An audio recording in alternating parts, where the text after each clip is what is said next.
চমকের পর চমক দিয়ে যাচ্ছে নোয়াখালী এক্সপ্রেস। এবার ভক্তদের জন্য আরো বড় সারপ্রাইজ নিয়ে হাজির হলো নবাগত ফ্র্যাঞ্চাইজিটি। সৌম্য সরকার জনসন চার্লসের সাথে আইপিএল মাতানো আরও এক নামকরা তরুণ ওপেনার যোগ দিচ্ছে তাদের স্কোয়াডে। 135 স্ট্রাইক রেটে যিনি ব্যাট করেন 33-এর উপর গড়ে।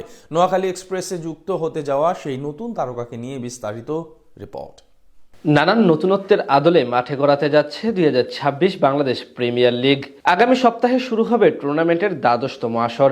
সেই নতুনত্বের সবচেয়ে বড় উদাহরণ নোয়াখালী এক্সপ্রেস। প্রথমবারের মতো নদীর পাড়ের অঞ্চলটি অংশগ্রহণ করতে যাচ্ছে দেশের ক্রিকেটের সবচেয়ে বড় টুর্নামেন্টে। আর নিজেদের অভিষেক আসরেই রীতিমতো আলোচনা সৃষ্টি করেছে তারা।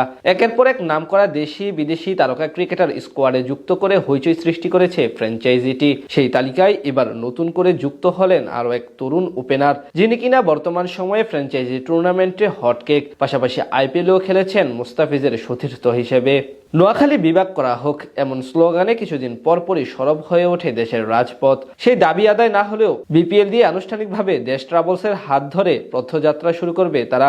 ডিরেক্ট সাইনিং এর মাধ্যমে সৌম্য সরকার এবং হাসান মাহমুদকে দলে ভিড়িয়েছিল ফ্র্যাঞ্চাইজিটি। আর বিদেশি হিসেবে সর্বপ্রথম যুক্ত করে জনসন চার্লস এবং লঙ্কান ওপেনার কুশাল মেন্ডিসকে। এছাড়া আফগানিস্তানের সাবেক অধিনায়ক এবং বিশ্বের অন্যতম সেরা অলরাউন্ডার মোহাম্মদ নাবিও আছেন তাদের স্কোয়াডে।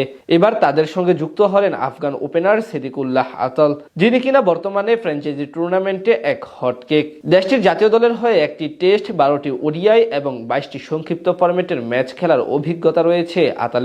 স্বীকৃত টি-20তে 82 ইনিংস ব্যাটিং করে 2549 রান করেছেন, 33-এর উপর ব্যাটিং গড় এবং প্রায় 135 স্ট্রাইক রেটে। 24 বছর বয়সী বামহাতি ব্যাটারের নামের পাশে আছে 21টি হাফ সেঞ্চুরি। চলমান আইএল টি-20 লিগে দুবাই ক্যাপিটালসের হয়ে অসাধারণ সময় কাটাচ্ছেন সিদ্দিকুল্লাহ। মুস্তাফিজদের দলের হয়ে 5 ম্যাচে 134 রান করেছেন 130-এর বেশি স্ট্রাইক রেটে। এর আগে আইপিএলে দিল্লি ক্যাপিটালসের জার্সি গায়ে এক ম্যাচে 16 বলে 22 রানের ইনিংস খেলেছিলেন এই ব্যাটার। সব মিলিয়ে বলা চলে বর্তমান সময়ে ফ্র্যাঞ্চাইজি টুর্নামেন্টগুলোতে বেশ কদর রয়েছে তার। সেখান থেকে 2026 বাংলাদেশ প্রিমিয়ার লিগে নোয়াখালী এক্সপ্রেসের জন্য বড় তারকা হতে চলেছেন সিদ্দিকুল্লাহ আতাল।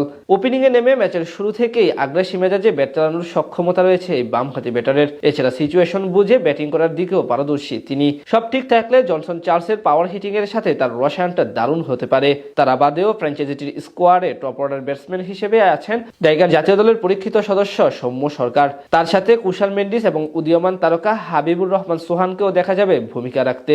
সদ্য শেষ হওয়া রাইজিং এশিয়া কাপে অসাধারণ পারফরমেন্স করেছেন সোহান।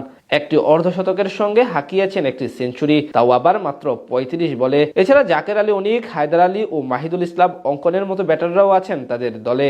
আগামী 26 ডিসেম্বর পর্দা উঠবে 2026 বাংলাদেশ প্রিমিয়ার লিগের। টুর্নামেন্টের উদ্বোধনী দিনই মাঠে নামবে নোয়াখালী এক্সপ্রেস, যেখানে তাদের প্রতিপক্ষ চট্টগ্রাম রয়্যালস।